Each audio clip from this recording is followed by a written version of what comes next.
right, it is crazy good to see you this afternoon. I am Cole Phillips, the lead pastor of the Connection Church, and I am so glad that I get to step up and preach again after a couple of weeks of not preaching. We've had some incredible preachers up on this stage, though, right? Pastor Bobby a couple weeks ago killed it. It was incredible. Fire fell from heaven, and it was amazing. And then last week, Pastor Chance from our San Marcos campus did such an amazing job. And so they're letting me back up on the stage again today. And so I'm trying to get the hang of it again after a few weeks of not preaching. But it's time change day. And so I thought, hey, what better, what can we do with this extra hour? But maybe I could just preach for an extra hour today, right? So that's so exciting. So I also want to welcome all of the people who are watching online on Facebook, and let's give it up for our Facebook friends watching and online. And a lot of times people watch online and then they will actually come and be with us in person and check it out in person. So we want to invite you to come and be with us, right? Everybody, yes, you want to invite them? Awesome. So great. If you're a first-time guest with us here today, we are so glad that you're here. We want you to know we do all this for you, and we are a family expecting guests each and every week. And so thank you for being here. We hope you find a family and a home with us today. Now, how many of you grew up like me and just really desperately wanted to fit in? That was something that was just, nobody's like, I just want to be looked at as totally strange and weird and crazy. Nobody wants that. And so that was me. In fact, I was looking at some of my old yearbooks, my annuals, and through all the years, and not just one or two comments, but I'm talking consistently through the comments and the little autographs, consistently it was, "You are so different." And that makes you feel a little weird when, a little crazy when people say that about you. And so today we are starting this brand new series. It's called Crazy Good, which I thought was really good for us at the Connection Church because we embrace crazy, all right? It's all about living la vida loca and embracing the crazy of life. And so we're a little crazy. We know it. And and as we've been going through the Bible this whole year, we started back in January in the book of Genesis, and we've come all the way through, and now we're kind of in the last part of this where we're getting into these letters to the churches, these new Christian churches, and the struggle that they face consistently was, how do we live as followers of Jesus in a culture that is totally different, that is like a pagan culture, and yet we're called to live differently. And in fact, in 2 Corinthians 5:13, it says this: we're hanging this whole series, Crazy Good, on this little verse here that says, if it seems we are crazy, it is to bring glory to God. And so, the whole deal is people look at us and they say, those Christians, those Connection Church people, they are crazy, but there's a reason for it. It's to bring glory to God. And we, in fact, had a while back, there was somebody who came to church, this guy who came to church, and he didn't tell his wife about it. He just kind of snuck in over here, and I don't recommend that. You should always tell your wife, what you're doing. But he decided to sneak in and check out the church. And so he went home and he said, "You'd never believe what I did today." She said, "What'd you do?" I went to church." "Well, where'd you go?" And he said, "I went to the Connection Church." And she said, "Oh, those people are so crazy. That's the church that likes to have so much fun and everything, and they're crazy." And he told me that that's what she said, and I was like, "Yeah, that's cool. That I owned that." Like I said, but, there is a method behind the madness. We are crazy for a purpose here, right? And even though, none of us want to just, totally be normal, there's something about us, especially in our teenage years, and I think it continues on throughout our life, where we just want to fit in, right? And one of the normal things that when you're a teenager, one of the normal things to do is, of course, the party scene. That's a big thing when you're in high school. And at my high school up in the Dallas area, there were parties every weekend. And that really wasn't my thing, but I remember one particular party over at Kenny's house. It was going to be this huge party. Everybody was talking about it. All the athletes were there, all the cheerleaders. And so I thought, well, I'm going to go check it out and just see what's going on. I was driving, so 16 years old.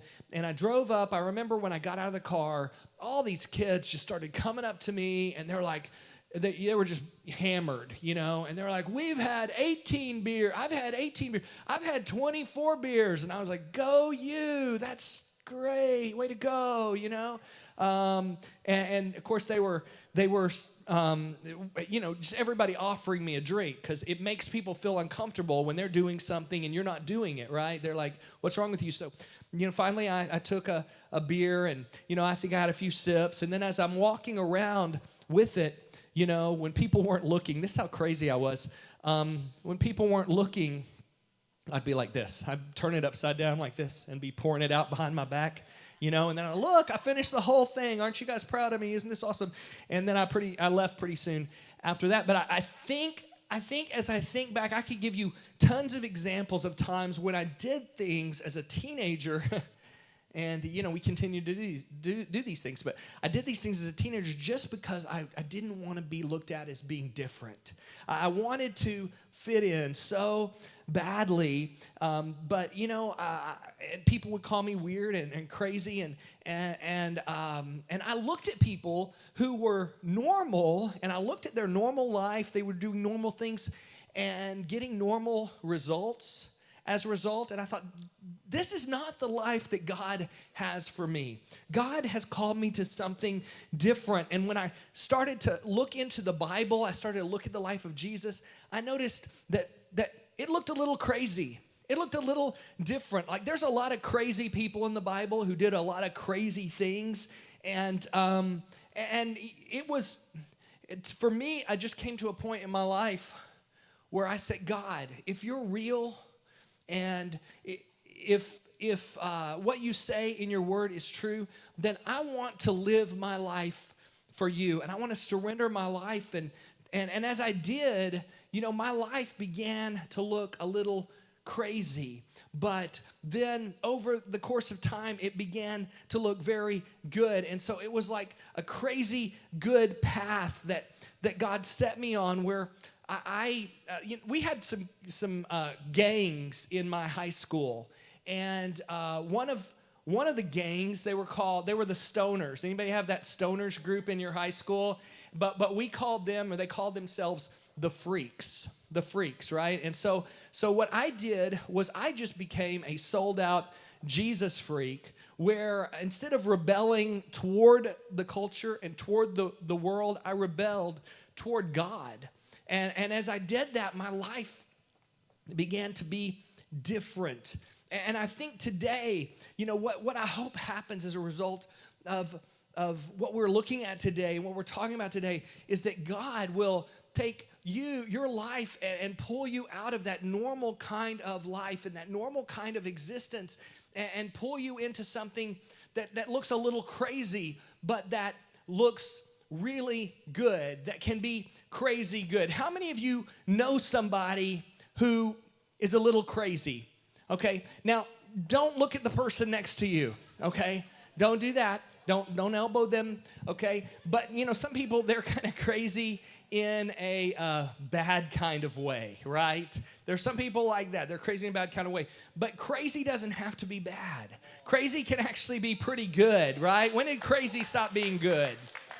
And what I'm talking about is, you know, is this, that I don't mind being different if I'm different for the truth, if I'm different in a God kind of way. I call this being odd for God, okay? Being odd for God. And so that's what we're looking at today. If you have your Bible, turn in the book of Peter, which is later on in your New Testament, in chapter 2, verse 9. And here's what it says in 1 Peter 2:9. It says, "But you are not like that. For you are a chosen people. You are royal priests, a holy nation, God's very own possession, As a result, you can show others the goodness of God, for he called you out of the darkness and into his wonderful light. Once you had no identity as a people, now you are God's people. Once you received no mercy, now you've received God's mercy. And in verse 9, if you look at that phrase, God's very own possession, you get out your old King James Version Bible and you look at the phrase there. You know, the phrase for that is, you are a peculiar people, okay? You're peculiar. And what Peter is saying is that if you choose to follow after Jesus, your life is going to look very different from the people around you. And people are going to look at you and they're going to begin to think, they're crazy. They're different. Because there's a normal way to live where everybody is doing normal things and everybody is getting those same normal results. And he's saying here that there is a time when you were just like that and you were walking around in this land of darkness. But when you choose to step over that line and give your life fully to Jesus and follow him, then all of a sudden you are placed in a new place where you're now living in the light. And when you begin to live in the light and you begin to live differently, your life is going to look a little crazy to other people. People are going to start giving you funny looks. Doesn't that sound fun? It is. It's a lot of fun to be a little different. So today, I want to challenge you to listen to what Peter is saying and say, I'm going to get a little crazy. Like, let's go crazy. Maybe get a little peculiar. Get a little different. Because really, if you look at our culture today and you look at the statistics, you will see that normal is not working. Normal is not all it's cracked up to be. A normal life is totally overrated. What does a normal schedule look like today? A normal time, it's full, it's stressed out. There's never enough time to do everything, so you live your life overwhelmed because you're worried that you're going to miss out. And so, you know, that's a normal schedule. How about normal finances today? What does normal finances look like? It looks like in debt up to our eyeballs, broke, okay? Had to do a little Kanye shout out there. Broke. The pursuit of more, just for the sake of hoping to find some kind of happiness that we don't find in stuff. Normal is worry and anxiety when it comes to our finances. It's arguing and fighting over our money, working and living from paycheck to paycheck, just to scrape by, just to hope to get by. And how about normal relationships? What do normal relationships look like today?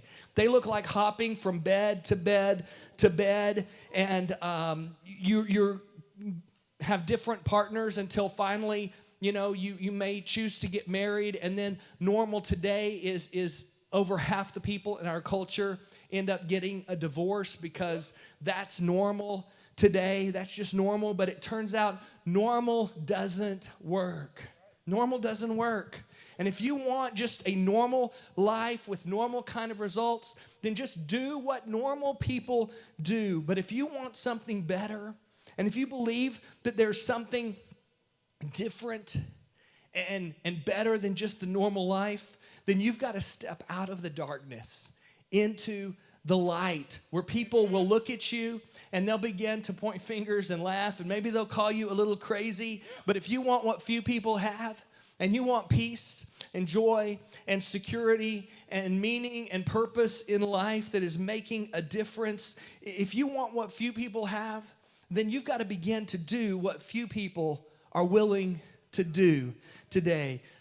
There are a lot of things that Jesus said that are just crazy when it comes to our culture today. Like, you know, if you look at our culture, I think still at this time in our culture, there are people who would say adultery, not a good idea, right? People would say that, like, don't have sex with somebody who's not your spouse. But what does Jesus say in Matthew 5:27? He says, you've heard the commandment that says you must not commit adultery, but I say anyone who even looks at a woman with lust has already committed adultery with her in his heart. That's crazy talk, Jesus. In Matthew 20:16, he says, so those who are last now will be first then, and those who are first will be last. That's crazy. Jesus said, give and you will receive. What does our culture say? It says, take and you will have, right? What does our culture say when it comes to somebody who has offended you or who has hurt you? It's like, if somebody hurts me, I'm going to hurt them back, right? What does Jesus say? He says, forgive them. He says, bless those who persecute you. He says, love them. And he said, if somebody hits you in the face, turn the other cheek to them. That's crazy. And then he said, don't just forgive them one time, but forgive them over and over and over. That is countercultural. That is crazy. And if we're going to really take Jesus at his word and do what he calls us to do, then, you're not going to look like the people around you. You're not going to look like everybody else. You're going to begin to go on a very crazy path in your life. And if you want what normal people have, then just keep on doing what normal people do.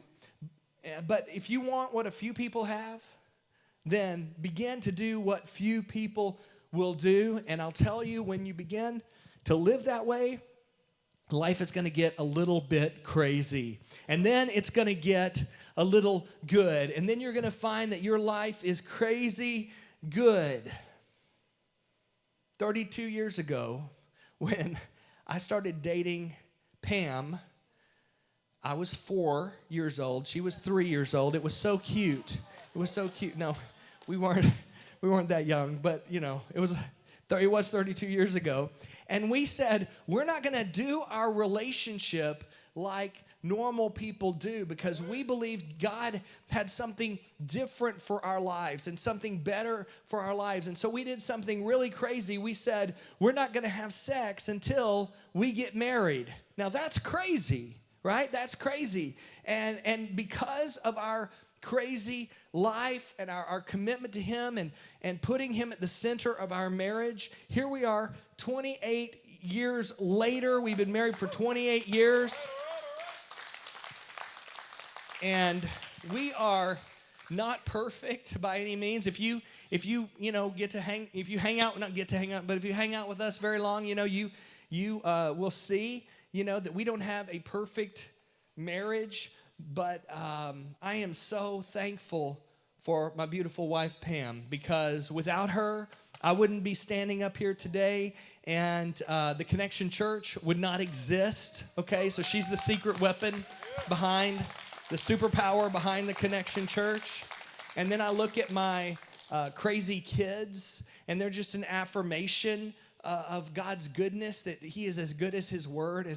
As I look at the path we've taken with our kids, it hasn't been I'll just talk louder. It hasn't been a normal path, and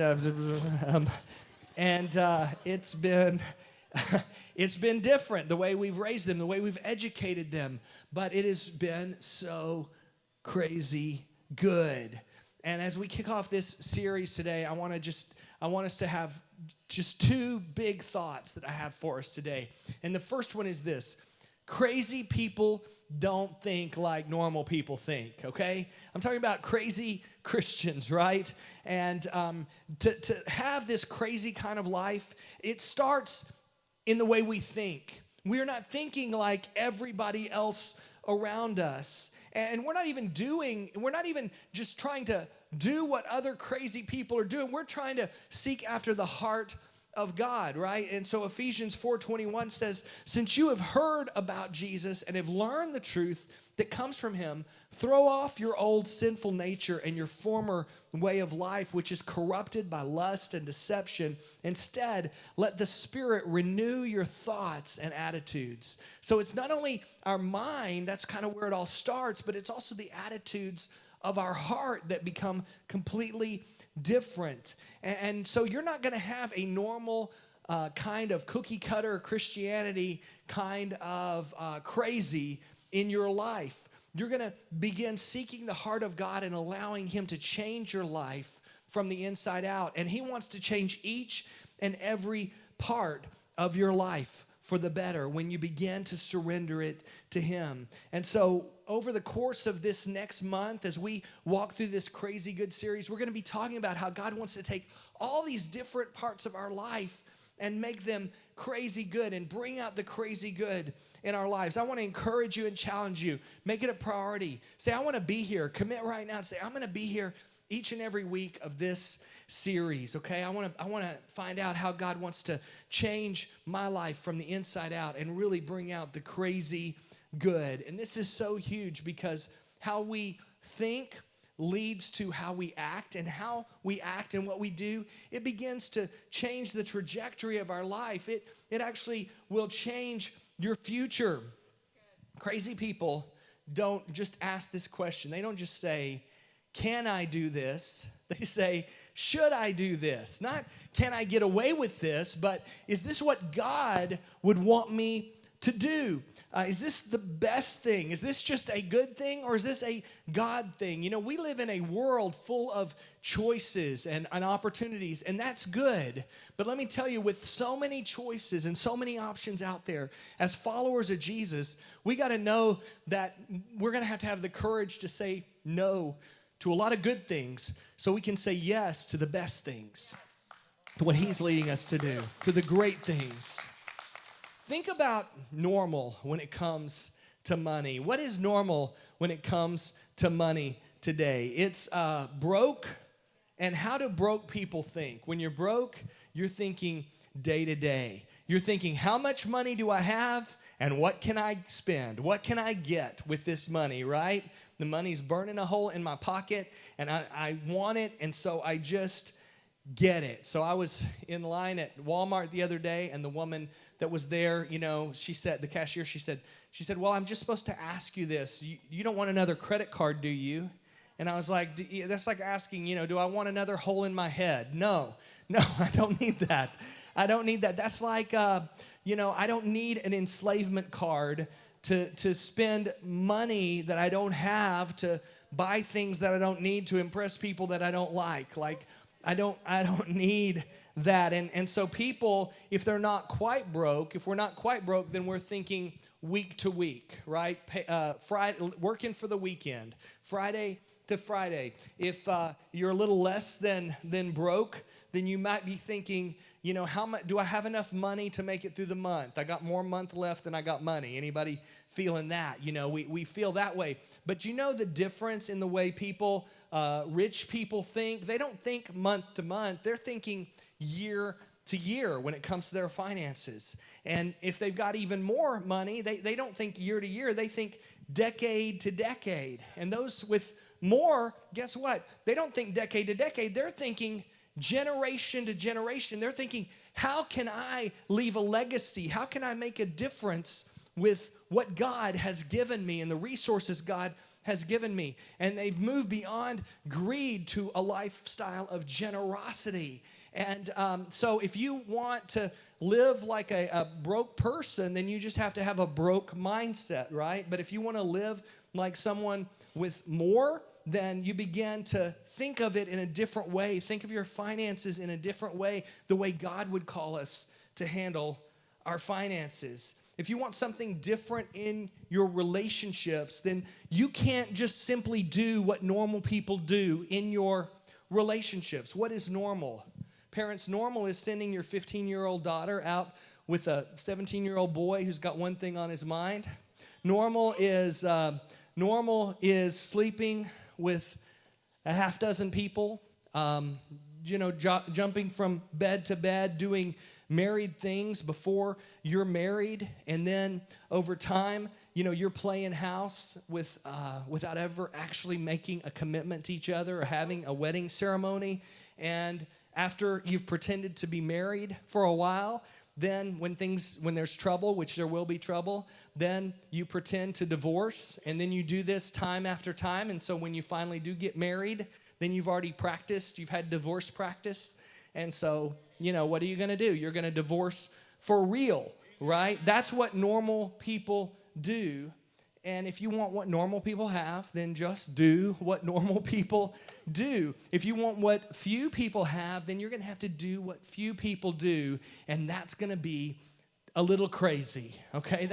It's time for us as followers of Jesus to start acting a little crazy, all right? And the second thing I want us to know is this: crazy people don't live like normal people live, okay? When you take God at his word and you start chasing after him, guess what's going to happen? Your life is going to begin to look different. And if you look at your life and you look just like everybody else around you, then that probably means you're not following after God. Because the closer you get to Jesus, the more different your life is going to be. Your heart's going to start to change. Your thinking is going to start to change. Your desires will change, and your actions will change. And guess what? Your future will then begin to change. Look at 1 Peter 2:11. It goes on here. He says, "Dear friends, I warn you, as temporary residents and foreigners, to keep away from worldly desires that wage war against your very souls. Be careful to live properly among your unbelieving neighbors. Then, even if they accuse you of doing wrong, they will see your honorable behavior, and they will give honor to God when he judges the world." It says temporary residents and foreigners. You are strangers in a strange land. We are aliens, and that means that this world is not your permanent home. This is your temporary home. And so don't grow so comfortable with your surroundings that you fit in without thinking. Don't do what the natives do. You got to know that we're just passing through. And we've got to keep that in mind. But then he says, as you're living among your unbelieving neighbors. So as followers of Jesus, he doesn't call us out of the culture. He doesn't call us to go join some monastery somewhere, but he says you're going to engage. You're going to be culture setters and culture creators, okay? You're not going to be conforming to the culture, but you're going to be creating the culture around you, and people are going to look at your life, and when you begin to act differently, they're going to look at you, and you're going to make some people very nervous, right? They're going to say, why do you got to act so crazy? Why do you got to be so different? Why don't you just come over here and be just like us so that, we can all just kind of fit in together? But your life is going to look so different when you chase after God. And he doesn't want to make you crazy in like a creepy kind of way. Like, you got to stay away from that person. No, I'm talking about being crazy in a God kind of way, in a good way. He wants to take you out of normal and put you into something that is totally better and totally different. And your crazy is not going to look like everybody else's crazy, okay? I mean, God, as he leads you, as you follow after him, maybe for you, your kind of crazy would be to live beneath your means so that you're able to give big to what God is doing through missions and through ministries, okay? Maybe for you, your kind of different would be, you would go, I need to scale back on my job so I can spend more time with my family. And people are going to look at you and they're going to say, that's crazy. For some of you, God would say, hey, you need to get back into the workplace. You need to get a job so that you can go out and be salt and light in the world. I mean, it's going to look different for different people. For some of you, you're going to have such this spiritual drive in your life where you start doing some things that people look at and they say, that's crazy, but you're not going to worry about that because you're not driven by what other people think anymore and that desire to fit in, but now you're driven to live for an audience of one so that you're living for the applause of heaven, and then your life is going to look kind of crazy. Let me tell you, casual Christianity is an oxymoron, okay? I'm tired of Christians who just want to fit in and be just like everybody else and be kind of middle of the road, half-hearted, go to church, not be any different from the rest of the world. God is not looking for people like that. In fact, I would say that's an oxymoron. Casual Christianity doesn't exist. So I was looking back at this Bible that I'm using today. It's a Bible that I got back when I was a teenager, that crazy young Christian where I'm looking at what I wrote. In fact, the other day I was showing this to my daughter Mackenzie, and back that 16-year-old kid who was, somewhat clueless, but I didn't know a whole lot, but I just knew that I didn't want the normal kind of life. I wanted something different, and so I wrote this in my Bible. It's lyrics to a song, and it says, I don't want to be a casual Christian. I don't want to live a lukewarm life, because I want to light up the night with an everlasting light. I don't want to live a casual Christian life, okay? And that's the kind of passion, that's the kind of fire that I want today, all of these years later, still today. Because, back then, I looked at my future. I came from a home where my parents were divorced, where my dad was an alcoholic, and I saw that I didn't have much of a future apart from God, apart from His purpose and His plan for me. And I knew if I wanted to live a different kind of life, I was going to have to fully, completely surrender to Him. And I don't regret it for one moment, all right? And so today, for some of you, that's what God is saying to you. He's saying, just like Jesus said, you got to lose your life so that you can find it. If you try to hold on to the things of this world, then that's all you're going to get. That's all you're going to have. But if you let it all go and give it to Him, He can give you so much more and so much better in your life. All right? When you completely surrender to Him. And when you do, your life is going to start to look a little crazy, but then it's going to start to look good, and it's going to end up being crazy good. And that's the kind of life that I believe God wants for you today.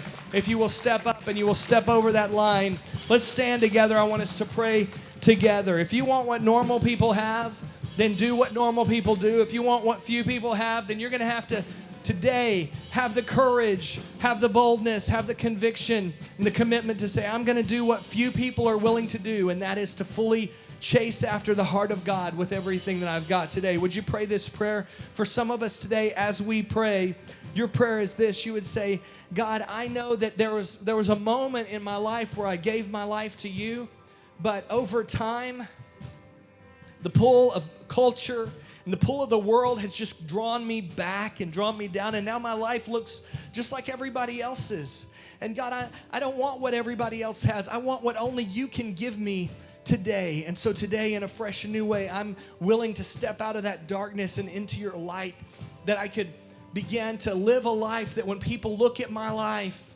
they say, they're a little different. They may be even a little crazy, but I want what they have.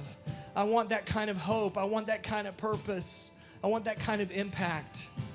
And that would be you today. But some of us today, we would say, I've never taken that step over that line. I've been living in darkness, and I need the light that only Jesus can give. And if that's you, and you want to receive Jesus into your heart and your life, that He would begin to take you from the place you're at to move you into the place that He has for you.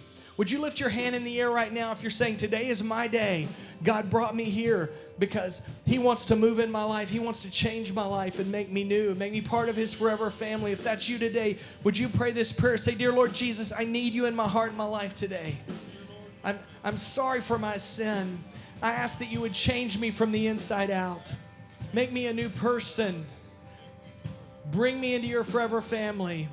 And from this day on, by the power of your Spirit, I want to follow after you. Thank you for saving me.